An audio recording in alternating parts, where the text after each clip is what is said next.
الحمد لله نحمده ونستعينه ونستغفره ونعوذ بالله من شرور أنفسنا ومن سيئات أعمالنا من يهده الله فلا مضل له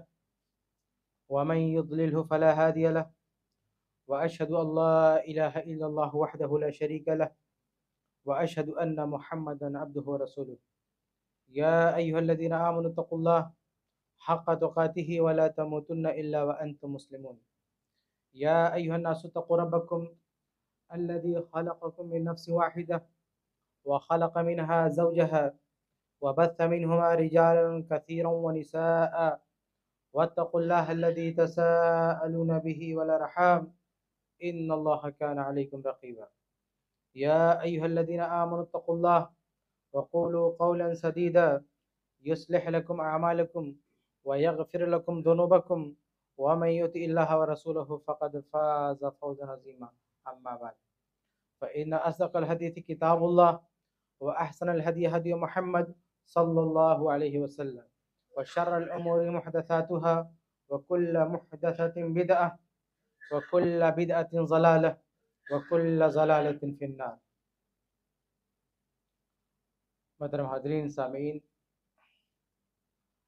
آج کے اس خطبے میں انشاءاللہ تبارک و تعالی کوشش ہوگی کہ اللہ کے نبی صلی اللہ علیہ وسلم کے صحابہ میں سے ایک عظیم صحابی جابر بن عبداللہ رضی اللہ تعالیٰ عنہ کی سیرت کے حوالے سے کچھ باتیں آپ کے سامنے رکھی جائیں۔ صحابہ کرام رضی اللہ عنہم کی سیرت ہمیں اس لیے بھی پڑھنی چاہیے کیونکہ انہوں نے قرآن مجید اور اللہ کے نبی صلی اللہ علیہ وسلم کی احادیث پر عمل کر کے بتا دیا ہے کہ قرآن پہ کیسے عمل کیا جاتا ہے اور حدیث پہ کیسے عمل کیا جاتا ہے، اور ایک ایمان والی اسلام والی زندگی گزار چکے ہیں، اور اس طرح سے انہوں نے قرآن و حدیث پہ عمل کیا ہے کہ اللہ رب العالمین نے ان کی زندگی کو معیار بنایا۔ قرآن میں اللہ تعالیٰ فرماتا ہے فَإِنْ آمَنُوا بِمِثْلِ مَا آمَنْتُمْ بِهِ فَقَدِ اهْتَدَوْا، کہ اگر لوگ اس طرح سے ایمان لے آئیں جس طرح اے صحابہ تم ایمان لائے ہو تو لوگ ہدایت پا جائیں گے۔ تو یہ صحابہ کرام کی ایسی عملی زندگی جس کی شہادت اللہ تعالیٰ نے دی کہ اس طرح سے قرآن کو فالو کیا جاتا ہے، اس طرح سے حدیث پہ عمل کیا جاتا ہے۔ اس لیے ہمیں وقت نکال کے صحابہ کرام رضی اللہ عنہم کی سیرت کو پڑھنا چاہیے، اس سے ایمان تازہ ہوتا ہے اور قرآن و حدیث کا صحیح مفہوم کیا ہے وہ ہماری سمجھ میں آتا ہے، ورنہ قیامت تک تو کوئی بھی مطلب نکالتا رہتا ہے، لیکن صحیح مطلب قرآن و حدیث کا وہی ہے جو صحابہ کرام نے سمجھا ہے اور جیسا انہوں نے عمل کیا ہے، کیونکہ انہیں سند عطا کی ہے اللہ تعالیٰ نے۔ باقی کسی کو اللہ نے سند نہیں دی کہ تم نے صحیح سمجھا، تم نے صحیح عمل کیا۔ اللہ تعالیٰ کی طرف سے یہ تائید صرف صحابہ کرام کو ملی ہے کہ یہ وہ جماعت ہے کہ جس نے قرآن پہ عمل کیا، حدیث پہ عمل کیا تو آسمان سے سند دے دے گی کہ ہاں تم نے صحیح عمل کیا، اور ایسے دنیا والوں کو بھی عمل کرنا چاہیے۔ اس لیے صحابہ کرام کی زندگی ہمارے لیے بہت اہم ہے، اور تمام صحابہ کرام خاص طور سے جو اہم صحابہ کرام ہیں جن کی سیرت ہم کو ملتی ہے کتابوں میں صحیح سندوں کے ساتھ، انہیں ضرور پڑھنا چاہیے۔ تو انہی صحابہ میں سے ایک صحابی ہیں جابر بن عبداللہ رضی اللہ تعالیٰ عنہ۔ ان کی خاص بات یہ ہے کہ انہوں نے ہر طرح کا کردار پیش کیا ہے، یعنی ایک اچھا باپ کیسا ہونا چاہیے، ایک مسلمان بیٹا کیسا ہونا چاہیے، ایک مسلمان بھائی کیسا ہونا چاہیے، ایک مسلمان مجاہد کیسا ہونا چاہیے، ایک مسلمان عالم کیسا ہونا چاہیے، ایک مسلمان مفتی کیسا ہونا چاہیے، ایک محب رسول کیسا ہونا چاہیے، ایک سماج کا ذمہ دار کیسا ہونا چاہیے، ہر طرح کا کردار ان کی سیرت میں ملتا ہے۔ اس لیے ہم دیکھتے ہیں کہ اللہ کے نبی صلی اللہ علیہ وسلم سے ان کا ایک گہرا رشتہ تھا۔ انہوں نے جو قربانیاں پیش کیں اور دنیاوی زندگی میں اپنی زندگی میں جو مصیبتیں برداشت کی اسلام کے خاطر، اللہ کے خاطر، قرآن و حدیث پر عمل کے خاطر، اللہ رب العالمین آخرت میں جو صلہ دے گا وہ تو دے گا ہی، دنیا ہی میں اللہ تعالیٰ نے بہت بڑا صلہ دیا ان کو، جابر رضی اللہ تعالیٰ عنہ۔ بلکہ جابر رضی اللہ تعالیٰ عنہ میری معلومات کی حد تک وہ واحد صحابی ہیں جن کے گھر پر اللہ کے نبی صلی اللہ علیہ وسلم کے 5 معجزات ظاہر ہوئے ہیں۔ معجزہ یعنی نبی کے ذریعے معجزہ مطلب ایک ایسی چیز ہوتی ہے جو انہونی ہو، جو ناممکن ہو، لیکن اللہ تعالیٰ ممکن بنا دیتا ہے۔ عام لوگوں سے اس طرح کی باتیں ہوں تو اس کو کرامت کہا جاتا ہے۔ انبیاء علیہ السلام کے ذریعے اس طرح کی چیزوں کا صدور ہوتا ہے تو ہم اسے معجزہ کہتے ہیں۔ تو جابر رضی اللہ تعالیٰ عنہ کے گھر پر 5 معجزات ظاہر ہوئے اور وہ سب جابر رضی اللہ عنہ کی خاطر، یعنی جابر رضی اللہ عنہ کی مدد کی خاطر، ان کی عظمت کی خاطر۔ تو بہرحال یہ خاص بات ہے جابر رضی اللہ تعالیٰ عنہ۔ آئیے ہم ان کی زندگی کی کچھ باتیں دیکھتے ہیں۔ جابر رضی اللہ تعالیٰ عنہ سب سے بڑی بات یہ کہ یہ خود ان کے والد ایک عظیم صحابی ہیں، یعنی صحابی کے بیٹے ہیں یہ۔ ان کے والد عبداللہ رضی اللہ تعالیٰ عنہ خود صحابی ہیں، اور عبداللہ رضی اللہ تعالیٰ عنہ کا کردار کیا تھا سمجھیے، اس کا ایک نمونہ ہے ان کا بیٹا جابر رضی اللہ تعالیٰ عنہ۔ صحیح بخاری وغیرہ کی روایت ہے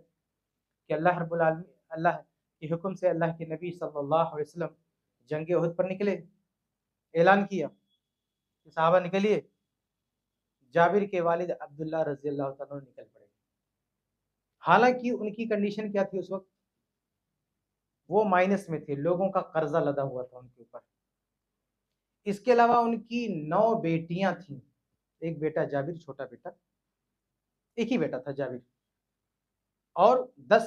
اولاد تھے، 10 اولاد میں ایک بیٹا اور 9 بیٹیاں، وہ بھی چھوٹی چھوٹی بیٹیاں۔ لیکن جب اللہ کے نبی صلی اللہ علیہ وسلم نے آواز لگائی تو یہ اپنی بیٹیوں کی پرواہ نہیں کیا، انہوں نے عبداللہ رضی اللہ عنہ نے قرضہ چکانا ہے اس کی بھی پرواہ نہیں، اللہ کی آواز پہ نکل گئے، اللہ کی خاطر نکل گئے، اور جاتے جاتے اپنے بیٹا جابر رضی اللہ عنہ کو بلایا، صحیح بخاری کی روایت، اور کہا کہ بیٹا میں جنگ پہ جا رہا ہوں، ہو سکتا ہے زندہ واپس نہ ہو، شہید ہو جاؤں، تو اگر میں زندہ واپس نہیں آیا تو میرا جو قرض ہے وہ تم ادا کر دینا، اور یہ جو 9 بہنیں ہیں تمہاری ان کی دیکھ بھال کرنا۔ یہ کہہ کر عبداللہ رضی اللہ تعالیٰ عنہ جنگ پہ نکل گئے۔ یہاں سے ہم کو سبق ملتا ہے کہ آج اگر ہمیں دین کے لیے کوئی بلا لے یا دین کا کوئی موقع ہو تو کتنے سارے بہانے، یعنی دین کی خاطر چھوٹی سی قربانی دینے کے لیے تیار نہیں۔ ہم ابراہیم علیہ السلام کی سنت تو ادا کریں گے قربانی کی، لیکن اس سنت کا جو اصل پیغام ہے کہ پورے سال، ہر ماہ، ہر دن جب بھی ہمارے سامنے قربانی کا موقع ہو تو ہم قربانی کے لیے تیار ہیں۔ چھوٹی سے چھوٹی قربانی ہم نہیں ادا کر سکتے، ہمارے پاس ہزاروں بہانے، ایکسکیوز، یہ کام پڑا ہے، یہ کام پڑا ہے، وہ کام پڑا ہے۔ یہ دیکھیے صحابہ کرام اپنا پورے پریوار کو داؤ پہ لگا کے نکل جاتے ہیں اور اتفاق سے شہید بھی ہو جاتے ہیں۔ عبداللہ رضی اللہ تعالیٰ عنہ جنگ پہ جاتے ہیں، شہید ہو جاتے ہیں، اور شہید ہونے کے بعد یہ بھی دیکھیے کہ ان کی لاش کے ساتھ کفار نے بہت برا سلوک کیا، مسئلہ کیا، کاٹ پیٹ کیا۔ لیکن صحیح بخاری کی روایت ہے، مطلب بہت سارے لوگ ان کو دیکھ بھی نہیں سکتے تھے، وہ حال کیا تھا، لیکن ان کی بہن ان کو دیکھنے کے لیے آئیں اور رونے لگیں تو اللہ کے نبی صلی اللہ علیہ وسلم نے فرمایا، صحیح بخاری کی روایت ہے کہ تبکین اولا تبکین ما زالت الملائکۃ تظلہ باجنحتها حتی رفعت، کہ تم رو یا نہ رو، ان کو ضرورت نہیں ہے، فرشتے ان کو سایہ کیے ہوئے ہیں، جب تک کہ تم نے ان کو اٹھا نہیں لیا، ان کا جنازہ فرشتوں کا سایہ تھا ان پر۔ تو دیکھیے بظاہر دنیاوی اعتبار سے دیکھیں کہ ایک آدمی شہید ہو گیا ہے، اس کی لاش کے ساتھ بے حرمتی کی گئی، لیکن اللہ رب العالمین کے پاس اتنا بڑا مقام کہ فرشتے ان کو سایہ کیے ہوئے ہیں۔ صرف یہی نہیں بلکہ سنن ترمذی کی روایت ہے، اب یہاں سے دیکھیے جابر رضی اللہ عنہ کی زندگی شروع ہوتی ہے، ان کی شہادت کے بعد ان کی ذمہ داری شروع ہوتی ہے۔ ان کی شہادت کے بعد جابر رضی اللہ تعالیٰ عنہ اداس بیٹھے ہوئے ہیں، مطلب اس فکر میں ہیں کہ باپ کا جو قرضہ ہے اسے میں کیسے چکاؤں، اور پھر اپنی 9 بہنوں کی پرورش کرنا ہے، یہ ساری ذمہ داری میں کیسے نبھاؤں، اسی کی ترتیب بنا رہے ہیں، اسی کے بارے میں سوچ رہے ہیں۔ اللہ کے نبی صلی اللہ علیہ وسلم کا گزر ہوا تو اللہ کے نبی صلی اللہ علیہ وسلم نے پوچھا کہ یا جابر ما لی اراک منکسرا، یہ سنن ترمذی کی بات ہے کہ جابر کیا ہوا، بڑے پریشان دکھ رہے ہو؟ تو جابر رضی اللہ تعالیٰ عنہ نے کہا کہ اللہ کے نبی ان ابی استشہد، کہ میرے ابا شہید ہو گئے، وترک عیالا ودینا، اور میرے ابا نے ایک پریوار چھوڑا ہے، یعنی 9 بہنیں ہیں میری، ان کی 9 بیٹیاں ہیں، ودینا، اور قرض چھوڑا ہے۔ اب وہی میں سوچ رہا ہوں کہ اس کو کیسے میں مینیج کروں گا، یہ کیا ترتیب بنائی جائے، اسی کو لے کر میں فکر مند ہوں۔ تو اللہ کے نبی صلی اللہ علیہ وسلم نے کہا کہ کیا تم یہ پسند نہیں کرو گے سننا، یہ سننا پسند نہیں کرو گے، یہ جاننا پسند نہیں کرو گے کہ اللہ تبارک و تعالیٰ نے تمہارے ابا کو کیا مقام و مرتبہ عطا کیا؟ یہ سننا تھا کہ جابر رضی اللہ عنہ سب بھول گئے۔ کہا کیوں نہیں اللہ قسم، بتائیے بتائیے کہ میرے ابا کے ساتھ کیا ہوا۔ اب دیکھیں یہاں پہ سیکھنے کی بات یہ ہے کہ ایک بیٹا اپنے باپ کی وفات کے بعد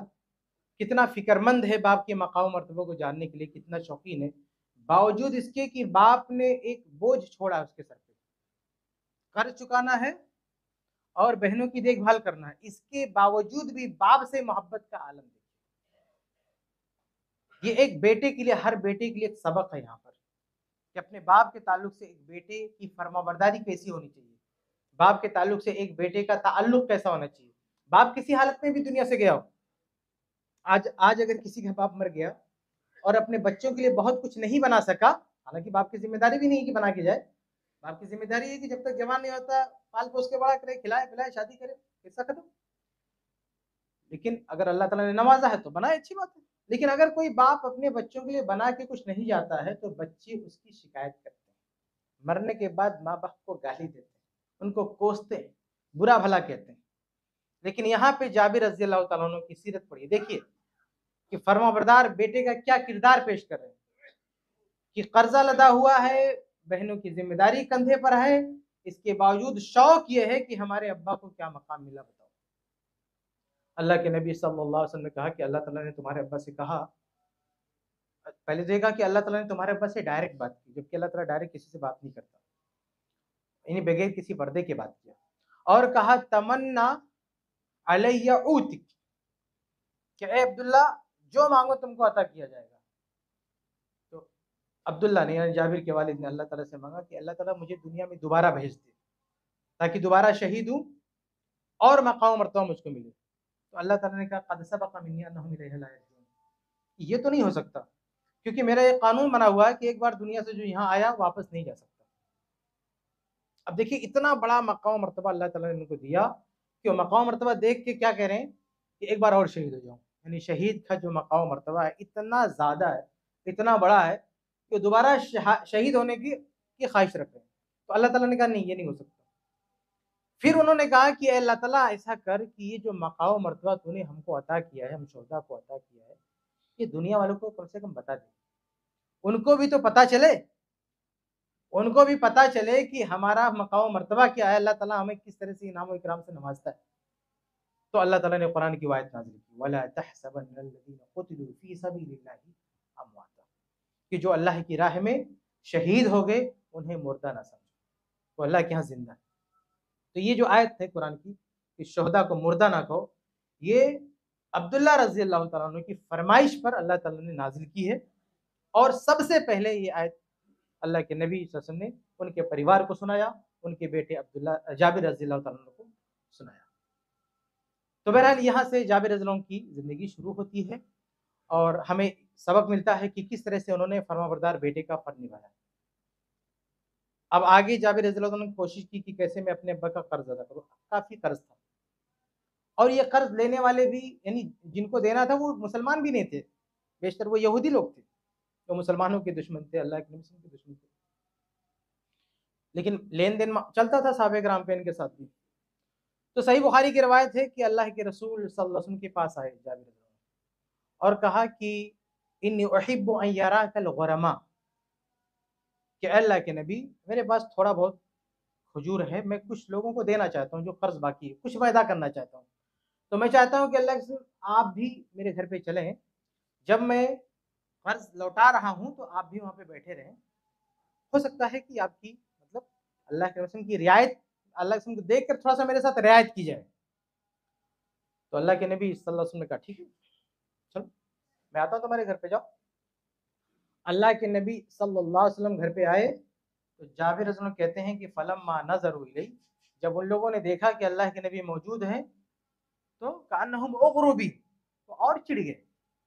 یہودی لوگ تھے اور چڑ گئے وہ، اور انہوں نے اور سختی کرنا شروع کر دیا۔ تو کھجور کا تھوڑی مقدار میں کھجور تھی. اس زمانے میں دیکھیے کھجور نا یہ پیسوں کی طرح استعمال ہوتی تھی. کوئی مزدوری کرتا تھا تو اس کو کیا دیتے تھے؟ کرنسی. چھوٹی کرنسی نہیں تھی. دینار بڑی کرنسی تھی, درہم ایک کرنسی تھی, لیکن یہ بہت بڑی مالیت کی ہوتی تھی. دینار سونے کا سکہ اور درہم چاندی کا سکہ, یہ بہت بڑا اماؤنٹ ہوتا تھا تب. یہ اس سے لین دین ہوتی تھی. چھوٹا موٹا مسئلہ ہوتا تو کھجور دے دیا. مارکیٹ بازار جاتے تھے کیا لے کے جاتے تھے؟ دینار درہم لے کے جاتے, اکثر کھجور لے کے جاتے تھے, سامان لے کے آتے تھے. تو کھجور سے لین دین ہوتی تھی, تو اسی کھجور کی شکل میں لوٹانا تھا مال ان کو. تو جب وہ اور چڑھ گئے تو اللہ کے نبی صلی اللہ علیہ وسلم نے جو کھجور تھا اس کا چکر لگایا اور بیٹھ گئے اور تولنا شروع کیا خود, اور کہا ادعوا اصحابک. اللہ کے نبی صلی اللہ علیہ وسلم نے کہا کہ جتنے بھی لوگ تمہارا قرضہ باقی ہے تمہارے ابا کا, سب کو بلاؤ. اور یہ ہے پہلا معجزہ جابر رضی اللہ عنہ کے گھر پر. یہ پہلا معجزہ کہ دیکھیے کیا ہوتا. کہا کہ ترازو لیا تولنے والا, تولنا شروع کیا ہوگا, بلاؤ جتنے لوگ قرضہ باقی ہیں بلائے سب کو. فما زال یکیل لہم حتی, یہ بخاری کے الفاظ ہے, فما زال یکیل لہم, اللہ کے نبی صلی اللہ علیہ وسلم وہ کھجور تول کے دیتے رہے حتی عد اللہ ان والدی امانتہ, یہاں تک کہ اللہ رب العالمین نے میرے ابا کا پورا قرضہ ادا کر دیا. اللہ تعالیٰ نے پورا قرضہ ادا کر دیا. اللہ کے نبی صلی اللہ علیہ وسلم تول کے دیتے رہے. اور جابر رضی اللہ عنہ فرماتے ہیں کہ جب وہ کھجور کا جو جس مقدار میں تھی میں نے جب وہ نگاہ اٹھا کے دیکھا کأنہا لم تنقص تمرۃ واحدۃ, اس کو دیکھ کے ایسا لگتا تھا کہ ایک کھجور بھی کم نہیں ہوئی. یہ صحیح بخاری کی روایت ہے کہ اللہ کے نبی صلی اللہ علیہ وسلم تول تول کے دے رہے ہیں اور پورا قرضہ ادا ہو گیا, لیکن ایک کھجور بھی کم نہیں ہوئی. جو مال تھا پہلے سے ویسے کی ویسے ہی رکھا ہوا ہے. اب یہاں پہ سیکھنے کی بات یہ ہے کہ اگر نیت ہماری صحیح ہو, باپ کے ساتھ ہماری وفاداری ہو, اور باپ کی خدمت کرنے کا شوق ہو, جذبہ ہو, اور امانت داری کا جذبہ ہو, تو اللہ تعالیٰ کیسے مدد کرتا ہے. وَمَن يَتَّقِ اللَّهَ يَرْزُقْهُ مِنْ حَيْثُ لَا يَحْتَسِبُ, جو اللہ تعالیٰ سے ڈرتا ہے, تقوی اختیار کرتا, اللہ تعالیٰ اس کو ایسی جگہ سے روزی دیتا ہے جہاں سے وہ سوچ بھی نہیں سکتا. بہت سارے بیٹوں کے لیے یہاں سیکھنے کی بات ہے. ہم میں سے کتنے لوگوں کے ابا کسی کا قرضہ لے کے چلے جاتے ہیں, لیکن جب لوٹانے کی بات آتی ہے ان کی وراثت, حالانکہ پراپرٹی بھی چھوڑ کے جاتے ہیں, لیکن بیٹے لوگ اپنے باپ کے ساتھ وفاداری نہیں کرتے, اپنے باپ کا قرضہ نہیں چکاتے. حالانکہ اسلام کے یہ قانون ہے کہ اگر کسی نے پراپرٹی چھوڑی ہے تو سب سے پہلے وہ قرض ادا کیا جائے گا, اس کے بعد وارثین میں بٹے گا. جب تک قرض ادا نہیں ہوگا وارثین میں نہیں بڑھ سکتا ہے. اور یہ صحابہ کرام ہے, ابا مائنس میں گئے پھر بھی قرض ادا کرنے کی کتنی فکر ہے, آپ سوچیں. ابا کچھ پراپرٹی چھوڑ کے نہیں گئے, لیکن بیٹی کی وفاداری دیکھیے, قرض چکانے کے لیے کتنا پریشان. اور آج کروڑوں چھوڑ کے جاتا ہمارا باپ, لیکن لاکھ 2 لاکھ کسی کا باقی ہو, کوئی دروازے پہ آ گیا ہم اس کو بھگا دیتے ہیں. ابا لیتے, ابا جانے, ہم تمہارے ذمہ دار نہیں. تو یہ دیکھیں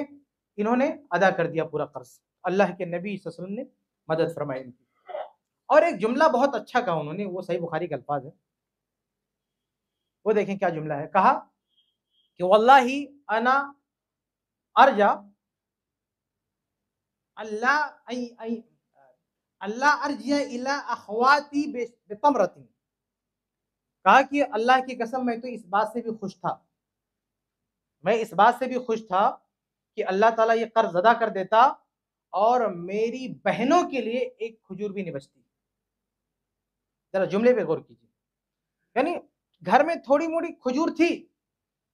تو جابر کہتے ہیں کہ میں یہ تو چاہ رہا تھا کہ میرے ابا کا پورا قرض ادا ہو جائے, چاہے میری بہنیں کے لیے ایک کھجور بھی نہ بچے, لیکن ابا کا قرض ادا ہونا چاہیے. یہاں پہ 2 باتیں سمجھ میں آتی ہیں. پہلی بات کی ابا کا قرض ادا کرنے کی فکر مندی, کہ ساری جائیداد جو کچھ ہے گھر میں سب ختم ہو جائے, لیکن ابا کا قرض ادا ہونا چاہیے. اور کہہ رہے ہیں اگر کچھ بچے بھی, جملہ ہی نہیں کہہ رہے کہ میرے لیے کچھ نہ بچے, کہہ رہے میری بہنوں کے لیے کچھ نہ بچے. یعنی ابا کا قرض ادا کرنے میں چاہے پورا چلا جائے اور میری بہنوں کے لیے کچھ نہ بچے. یہ بیٹا یہ نہیں کہہ رہا کہ میرے لیے کچھ نہ بچے, مطلب یہ کہ کچھ اگر ریمیننگ ہوا, کچھ بچا, تو وہ میرا نہیں ہوگا, میری بہنوں کا ہوگا. یہاں پہ ایک بھائی کے لیے سیکھنے کی چیز ہے کہ ایک بھائی اپنے لیے نہیں سوچ رہا ہے کہ اگر کچھ بچ گیا تو میں رکھ لوں گا،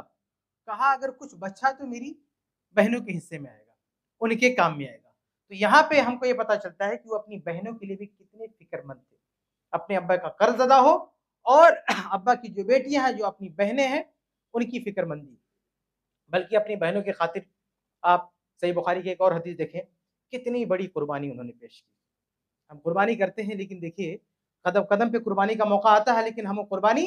نہیں دیتے، حتیٰ کہ قربانی جانے دیں، باپ کے مرنے کے بعد اپنی بہن کو بھی اپنے باپ کے مال میں حصہ نہیں دیتے، دوسرا تو جانے دیجیے، اپنی طرف سے کچھ دینا تو دور کی بات ہے، جو اپنا خون ہے، اپنا رشتہ دار ہے، اس کا حق مار لیتے ہیں، اپنے گھر سے دینا تو وہ دور کی بات ہے۔ لیکن جابر رضی اللہ عنہ کو دیکھیے، انہوں نے کتنی بڑی قربانی دی اپنی بہنوں کی خاطر۔ صحیح بخاری کی روایت ہے، جابر رضی اللہ تعالیٰ عنہ نے شادی کی، اللہ کے نبی صلی اللہ علیہ وسلم کو پتا چلا، پوچھا کہ جابر تم نے شادی کر لی ہے؟ کہا ہاں شادی کی۔ کہا بکرن ام سیبن، کہا جابر تم نے کنواری سے شادی کی ہے، کم عمر لڑکی سے شادی کی ہے، یا سیبہ سے، یعنی بڑی عمر کی لڑکی سے، مطلب جس کی پہلے سے شادی ہو چکی ہو، طلاق ہوا ہو یا شوہر مر گیا ہو، یعنی بوڑھی سیدھا سیدھا عورت، اس سے شادی کی۔ تو جابر رضی اللہ عنہ کبھی نوجوان تھے، کم عمر تھے، تو کہا کس لڑکی سے شادی کی، کس قسم کی لڑکی سے شادی کی؟ تو انہوں نے کہا کہ سیبن، کہ اللہ کے نبی صلی اللہ علیہ وسلم میں نے بڑی عمر کی لڑکی سے شادی کی، یعنی پہلے سے اس کی شادی ہو چکی تھی، وہ تجربے کار ہے، اس کا شوہر نہیں تھا، پھر میں نے اس سے شادی کی۔ تو اللہ کے رسول صلی اللہ علیہ وسلم نے کہا کہ حلا بکرن تزوجتا، تم نے ایسا کیوں کیا، کنواری سے شادی کیوں نہیں کیا؟ تم اس کے ساتھ کھیلتے ہو، تمہارے ساتھ کھیلتی، تم تو نوجوان ہو، تمہیں کنواری سے شادی کرنی چاہیے۔ اصل میں ان کی جو مالی حالت تھی وہ دیکھ کے اندازہ ہو رہا تھا کہ مشکل سے ایک ہی شادی کر پائیں گے، تو اس لیے اللہ کے نبی صلی اللہ علیہ وسلم نے کہا کہ جب ایک ہی کرنی ہے تو اپنی ہم عمر لڑکی سے کرنا چاہیے، ورنہ اگر 2-3 کرنا ہے تو کوئی مسئلہ نہیں، یہ ضروری نہیں ہے کہ عمر برابر ہو، لڑکی کی عمر کم بھی ہو سکتی ہے، لڑکی کی عمر زیادہ بھی ہو سکتی ہے، لیکن ایک ہی شادی کرنا ہے تو کم سے کم یہ جو ہے بیلنس بنا کے رکھنا چاہیے۔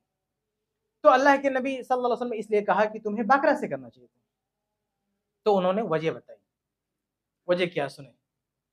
جب وجہ بتائی تو اللہ کے نبی صلی اللہ علیہ وسلم نے اپنے الفاظ واپس لے لیے۔ وجہ کیا بتائی؟ کہا اللہ کے نبی ان ابی استشہد، میرے ابا شہید ہو گئے،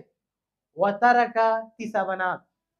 اور 9 بیٹیاں چھوڑ کر گئے ہیں، فہن لی کن لی 9 اخوات، اور یہ 9 بیٹیاں میری 9 بہنیں ہیں، فکرہت ان اجمع الیہن جاریۃ مثلہن، تو میں نے یہ پسند نہیں کیا، یہ بخاری کا الفاظ ہے، کہا میں نے یہ پسند نہیں کیا کہ میں اپنی بہنوں جیسی ایک لڑکی اور لا کے اس میں شامل کر دوں، یعنی کم عمر لڑکی لا کے اسی بیچ میں اور اضافہ کر دوں، 9 کے بجائے 10 ہو جائے، بلکہ میں نے ایک تجربے کار عورت سے شادی کی تاکہ تمشطہن، انہیں کنگھی کرے، نہلائے، وتقوم علیہن، ان کی دیکھ بھال کرے، یعنی میں نے بڑی عمر کی لڑکی سے اس لیے شادی کی ہے تاکہ میری یہ بیوی میری ان 9 بہنوں کی دیکھ بھال کرے، ان کو کنگھی کرے، نہلائے، دھلائے، کھلائے، پلائے، دیکھ بھال کرے۔ جب اللہ کے نبی صلی اللہ، یعنی یہ سمجھ لیجیے کہ اپنی بیوی کم، اپنی بہنوں کے لیے ایک ماں کا انتظام کیا تھا، انہوں نے اپنی بیوی سے زیادہ اپنی بہنوں کے لیے ایک ماں کا انتظام کیا تھا۔ جب یہ بات اللہ کے نبی صلی اللہ علیہ وسلم نے سنی تو فرمایا اصبتا، جابر تم نے بہت اچھا کیا، تھوڑی دیر پہلے کہہ رہے تھے کہ یہ تو ٹھیک نہیں ہوا، لیکن جب انہوں نے ایکسپلین کیا کہ میں نے ایسا کیوں کیا تو وہ سن کر ہمارے نبی فرماتے ہیں کہ اصبتا، تم نے بہت اچھا کیا، بہت اچھا کیا۔ اللہ اکبر، یہاں پہ بہت کچھ سیکھنے کے لیے ہے، بیویوں کے لیے بھی سیکھنے کے لیے ہے، بہنوں کے لیے بھی ہے، شوہروں کے لیے بھی ہے۔ آج دیکھیے بہت ساری بیویاں پتہ نہیں کہاں سے فتویٰ لے کے آتی ہیں کہ شوہر کے رشتہ دار کی خدمت کرنا تو دور کی بات ہے، شوہر کی ماں کی بہن کی دیکھ بھال دور کی بات ہے، کہتی ہیں شوہر کی بھی خدمت نہیں کرنا، استغفر اللہ، پتہ نہیں کہاں سے فتویٰ لے کے آتی کہ شوہر کی خدمت بھی واجب نہیں، حالانکہ واجب ہے، ضروری ہے، اور یہ صحیح بخاری کی حدیث ہے۔ یعنی ایک صحابی شادی کر رہے ہیں اور کہہ رہے ہیں کہ اللہ کے نبی صلی اللہ علیہ وسلم کے سامنے کھڑے ہو کر کہہ رہے ہیں کہ میری یہ بیوی میرے بہنوں کی دیکھ بھال کرے گی۔ اللہ کے نبی صلی اللہ علیہ وسلم نے پھٹکار نہیں لگائی کہ یہ تم کیا کر رہے ہو، اپنی بہنوں کی دیکھ بھال کے لیے بیوی بنا کے لا رہے ہو؟ ڈانٹا نہیں بلکہ کہا سبتا، بہت اچھا کیا تم نے، کہا جابر تم نے بہت اچھا کیا۔ یہ پتھر کی لکیر ہے صحیح بخاری کی حدیث، یہ بہت بڑی دلیل ہے کہ اگر شوہر کے پاس ایسے حالات ہوں کہ اس کی بہنوں کی دیکھ بھال کی ضرورت ہو، اس کی ماں کی دیکھ بھال کی ضرورت ہو، تو ایک شوہر اپنی بیوی سے خدمت لے سکتا ہے۔ اپنی خدمت تو ضروری ہے ہی، اپنے ساتھ ساتھ اپنی بہن، اپنی ماں کی خدمت بھی اپنی بیوی سے لے سکتا ہے۔ اور پھر اس میں یہ تو بیویوں کے لیے پیغام اس حدیث میں، اور پھر بھائیوں کے لیے بھی اس میں بہت بڑا پیغام ہے کہ اتنی بڑی قربانی پیش کی ایک بھائی نے اپنی بہنوں کی خاطر، اور اللہ کے نبی صلی اللہ علیہ وسلم نے اس کی تائید فرمائی کہ انہیں بہت اچھا کیا۔ 9 بہنوں کو پالا پوسا، اپنی زندگی داؤ پہ لگا دی، اور ایسی زندگی داؤ پہ لگائی اللہ اکبر کی مطلب ایک لمبی زندگی گزاری انہوں نے، کوئی اولاد نہیں ہوئی، یعنی بڑی عمر کی لڑکی سے شادی کرنے کی وجہ سے اولاد سے بھی محروم رہے، اور صحیح بخاری کی حدیث ہے کہ بیمار پڑ گئے تو کیا سوچتے ہیں کہ اب تو میں گیا، اور پھر انہوں نے جو تھوڑا بہت بنایا تھا سوچا کہ اس میں سے 2/3 میں اپنی بہنوں کو دے دیتا ہوں۔ تو اللہ صحیح بخاری کی روایت ہے کہ فمرضت فعادنی رسول اللہ صلی اللہ علیہ وسلم، کہ میں بیمار ہوا تو اللہ کے نبی صلی اللہ علیہ وسلم میری عادت کے لیے آئے، اور ابو بکر صدیق رضی اللہ عنہ بھی آئے، وہ ہما ماشیان، یعنی دونوں سنے تو چل کر دوڑتے ہوئے آئے، اور دیکھا کہ جابر رضی اللہ عنہ بیمار ہیں، لیٹے ہوئے ہیں اور بے ہوش ہیں، یعنی ان کو کچھ بھی ہوش نہیں ہے۔ پھر اللہ کے نبی صلی اللہ علیہ وسلم نے وضو کیا، اور وضو کا پانی ان کے جسم پہ مارا، اور مارتے ہی بالکل تندرست ٹھیک ہو گئی۔ یہ دوسرا معجزہ ہے جو جابر رضی اللہ عنہ کے گھر پہ ظاہر ہوا، کہ پانی کا ایسا چھڑکاؤ کیا کہ ساری بیماری ختم، اٹھ کے بیٹھ کے ایک دم تندرست ہو گئے۔ پھر پوچھ رہے ہیں کہ اللہ کے یہ جو میں نے کچھ تھوڑا بہت بنایا ہے یہ میں اپنی بہنوں کو دینا چاہتا ہوں۔ تو اس وقت قرآن مجید کی سورہ نساء کی آخری آیت نازل ہوگی کہ اگر کوئی مرتا ہے، اس کی اولاد نہیں ہے، تو 2/3 بہنوں کا تو ہے ہی، لازمی کمپلسری ہے۔ اب سوچے کتنی بڑی قربانی کہ زندگی بھر بہنوں کے لیے مطلب زندگی گزاری، تھوڑا بہت جو بنایا وہ بھی بہنوں کا، اللہ تعالیٰ قرآن کی آیت نازل کرے تمہاری بہنیں دیں گی۔ اور مطلب اس کے ساتھ ساتھ یعنی اتنی پریشانیوں کے باوجود بھی جابر رضی اللہ تعالیٰ عنہ دینی کام میں سے کسی بھی کام میں پیچھے نہیں رہے، اتنی مشکل حالات میں بھی جنگ کا جب بھی موقع آتا تھا وہ سب سے آگے کھڑے رہتے تھے، اور اللہ کے نبی صلی اللہ علیہ وسلم کے ساتھ کوئی جنگ ایسی نہیں تھی کہ جابر رضی اللہ عنہ کھڑے نہ ہوں، کوئی جنگ ایسے نہیں ہے کہ جس میں جابر رضی اللہ عنہ نے شرکت نہ کی ہو۔ صرف جنگ احد میں نہیں تھے بس، وہ بھی ان کے ابا ان کو منع کر کے گئے تھے، جب ان کے ابا زندہ تھے بولے کہ بہنوں کی دیکھ بھال کرو اپنی، میں جنگ پہ جا رہا ہوں، تو نہیں گئے تھے۔ باقی ابا کی وفات کے بعد کوئی جنگ انہوں نے جو ہے چھوڑی نہیں، حتیٰ کہ جنگ بدر جو اس سے پہلے ہوئی پہلی لڑائی، اس میں بھی پانی وانی پلا رہتے تھے، اس کے بعد کوئی جنگ میں وہ پیچھے نہیں رہے جابر رضی اللہ تعالیٰ عنہ، اور اللہ کے نبی صلی اللہ علیہ وسلم کے ساتھ ہر موڑ پر کھڑے رہے۔ وہ ایک جنگ سے لوٹتے ہوئے تھی، اور اللہ کے نبی صلی اللہ علیہ وسلم بھی جابر رضی اللہ عنہ کی مشکلیں جانتے تھے، پریشانی جانتے تھے، اللہ کے رسول نے بھی ان کی قدم قدم پر مدد فرمائی۔ صحیح مسلم صحیح بخاری کی روایت ہے کہ ایک جنگ ہی کا واقعہ ہے، جنگ سے لوٹ رہے تھے تو جابر رضی اللہ عنہ کا جو گھوڑا تھا، مطلب جو اونٹ تھا سب سے کمزور تھا، غریب آدمی تھے، پریشان تھے، جو پریشان ہوتا اس کی سواری بھی سب سے کمزور ہوتی ہے۔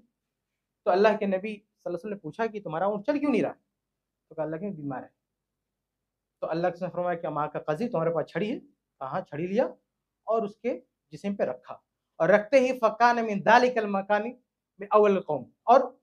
چھڑی رکھتے ہی وہ سب سے پیچھے تو سب سے آگے کھڑا ہو گیا۔ یہ تیسرا معجزہ ہے اللہ کے رسول کا جابر کے ساتھ، یعنی وہ اونٹ جو بھی بیمار ہو چکا تھا ہاتھ لگاتے ہی سب سے آگے پہنچ گیا۔ اس کے بعد اللہ کے رسول لمبی روایتیں میں مختصر کرتا ہوں، اللہ کے نبی صلی اللہ علیہ وسلم نے کہا کہ جابر بھی نہیں، یہ اونٹ کو مجھ سے بیچ دو۔ جابر رسول نے کہا کہ اللہ کے رسول بل ہوا لکا یا رسول اللہ، کہا کہ اسے بیچنے کی کیا ضرورت ہے، لیکن اگر آپ کو پسند ہے تو آپ رکھ لیجئے، کہا نہیں اس کو بیچ دو، کہا ٹھیک ہے۔ اس کے بعد جب مدینہ آئے، راستے میں تھے بھی، مدینہ آئے، جابر رضی اللہ عنہ اونٹ لے کر پہنچے اللہ کے نبی کے گھر۔ اللہ کے نبی نے بلال سے کہا بلال اقضیہ وزیدہ، ان کو دے دو ان کی قیمت اور کچھ بڑھا کے دینا۔ تو ان کی قیمت تو دیا دینار کی شکل میں، اور ایک قیرات گھلوا بڑھا کے بھی دیا۔ یہ دونوں گٹھر لے کے لوٹ رہے تھے، راستے میں اللہ کے رسول کی آواز آئی کہ ان کو بلاؤ واپس۔ تو جابر رضی اللہ عنہ کہہ رہے ہیں کہ مجھے ایسا لگ رہا تھا کہ کہیں یہ اونٹ واپس نہ کر،